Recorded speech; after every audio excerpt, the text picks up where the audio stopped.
পেঁচু আজকে কেক বানাচ্ছে দেখি। পেঁচু কেক বানাচ্ছে, আজকে পেঁচুর হাতের কেক হচ্ছে। হ্যালো এভরিওয়ান, আজকে অনেকদিন পর তোমাদের সাথে একটা ভিডিও শেয়ার করছি। আজকে বাড়িতে খুব কম ইনগ্রিডিয়েন্টস দিয়ে একটা কেক বানাচ্ছি, তো ভাবলাম সেটা তোমাদের সাথে শেয়ার করা যেতে পারে রেসিপিটা। তো সেই কারণে আজকের এই ভিডিওটা। তো আমি এখানে অরিও কেক নিয়ে নিয়েছি। 10 টাকা দামের যে প্যাকেটটা ছিল সেই রকম 10 টাকা দামের অরিও বিস্কিটের ওই 6-7টার মতন প্যাকেট নিয়ে নিয়েছি। কেকটা বানানো কিন্তু ভীষণ ইজি, আমি প্রায়শই বাড়িতে বানাই, তাই ভাবলাম তোমাদের সাথে আজকে শেয়ার করি। আর এখানে দেখতে পাচ্ছ আমি কিছু ড্রাই ফ্রুটস নিয়ে নিয়েছি, যেরকম ওই আমন্ড, কাজু, কিশমিশ এরকম ধরনের কিছু নিয়ে নিয়েছি। আমন্ডটাকে আমি অনেকক্ষণ আগেই ভিজিয়ে রেখেছিলাম, তা ওই ০.৫ ঘন্টা মতন। তারপরে আমন্ডটাকে আমি ছোট ছোট করে পিস করে নিয়েছি। কেন কি গোটা আমন্ড মুখে পড়লে তো ভালো লাগে না। তাই কেকের মধ্যে এরকম পিস করে দিলে বেশ ভালো লাগে। তারপর আমি দেখো এখানে একটু পাউডার সুগার বানিয়ে নিয়েছি। চিনিটাকে গুঁড়ো করে নিয়েছি। কারণ কি ডাইরেক্ট চিনিটা দিলে অতটা ভালো করে মেল্ট নাও হতে পারে। কিন্তু চিনিটা গুঁড়ো করে দিলে সেটা কিন্তু খুব তাড়াতাড়ি কেকের মধ্যে মেল্ট হয়ে যায়। আমি খুব একটা বেশি চিনি দেব না। আবার তোমরা এটাকে স্কিপও করতে পারো। যেহেতু ওরিও বিস্কিটের একটা আলাদা ফ্লেভার রয়েছে, একটু তেতো হয়। আবার অনেকের তো খুব একটা তেতো পছন্দ হয় না, মানে স্পেশালি আমার। তো যাই হোক, এখানে বিস্কিটগুলোকে দেখো আমি ছোট করে টুকরো করে নিয়েছি। তারপর মিক্সচারের মধ্যে এটাকে কিন্তু ভালো করে আমি মিক্স করে নেব। আমি ক্রিমটা আলাদা করিনি। অনেকে ক্রিম আলাদা করে, বাট ওরকম অত কোনো ঝামেলাই করতে হবে না। ক্রিমটা আলাদা করতে হবে না। সবগুলো একসাথে দিয়ে একদম মিহি একটা টেক্সচার কিন্তু বানিয়ে নিতে হবে। তো আমি ওই চিনিটা গুঁড়ো যেখানে রেখেছিলাম তার মধ্যে কিন্তু আমি ওরিও বিস্কিটের গুঁড়োটা দিয়ে দিলাম। তারপর আমি যেটা দিচ্ছি সেটা হচ্ছে বেকিং পাউডার। তোমরা চাইলে ময়দাও দিতে পারো, কোনো অসুবিধা নেই। খুব একটা কিছু প্রবলেম হয় না। আর তোমরা একটা ছেঁকে নিতে পারো। আমি কিন্তু বিশেষ করে চালুনি দিয়ে ছেঁকেও নিইনি। ছেঁকে নিলে কি হয় যে যদি কোনো মানে বড় কোনো দানা থাকে সেটা বেরিয়ে যায় সেক্ষেত্রে। আর একটা ইনো দিয়ে দিয়েছি। তোমরা বেকিং সোডাও দিতে পারো। কোনো ব্যাপার না। তার উপর দিয়ে আমি ড্রাই ফ্রুটস গুলো দিয়ে দিচ্ছি। এটা কিন্তু খুব ভালো করে মিক্স করতে হবে।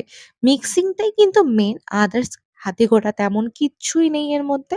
তো ভালো করে মিক্স করতে হবে আর ভালো করে দেখে নিতে হবে। আমি চালুনিতে ছাঁকিনি, কিন্তু খুব ভালো করে দেখে নিয়েছি যেন কোথাও কোনো বড় দানা কিন্তু বিস্কিটে যেন না থাকে। চালুনিতে ছাঁকলে সেক্ষেত্রে তোমাদের সুবিধা হবে যে তোমরা পেঁচু চালুনিতে আজকে ছাঁকার কেক মাধ্যমে বানাচ্ছে দেখি। দেখতে পাবে। পেঁচু কেক বানাচ্ছে, আজকে পেঁচুর হাতের কেক হচ্ছে। তো তারপরে সবকিছু ভালো করে মিক্স করে নেওয়ার পর আমি অল্প করে দুধ দেব। আর এই মিক্সচারটাকে খুব ভালো করে আরকি মিক্স করব। আর খুব বেশি পাতলাও হবে না, খুব একটা কিন্তু ঘনও হবে না। মিক্স করাটাই কিন্তু আসল। এটা অনেকক্ষণ ধরে বেশ সুন্দরভাবে মিক্স করতে হবে। আমি এর মধ্যে অল্প করে দুধ দেব। আর মিক্সচারটাকে ভালো করে যেন একদম একটা স্মুথ টেক্সচার আসে যাতে, সেটাই দেখতে হবে। দেখতে পাচ্ছ খুব একটা পাতলাও হয়নি, খুব একটা মোটাও না।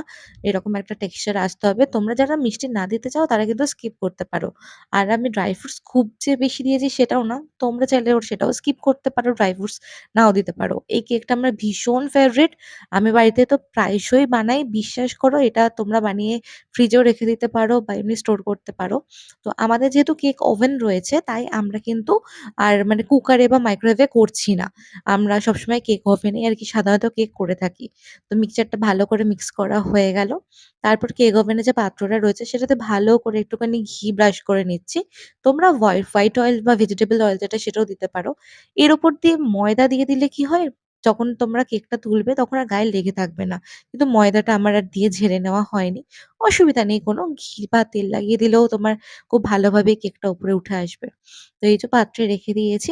এবার মা এখানে কেক ওভেন যেটা সেটাকে ঠিক করছে। আমাদের এটা বহু বছরের পুরনো, দেখে বুঝতেই পারছো অবস্থাটা।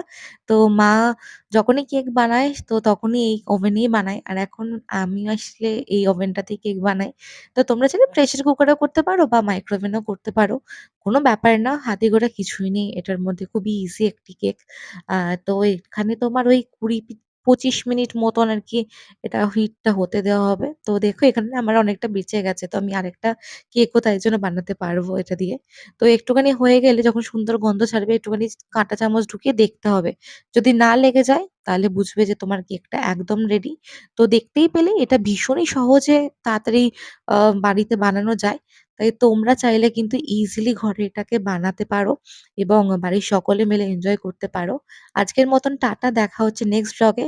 সবাই খুব ভালো থেকো, হ্যাপি থেকো।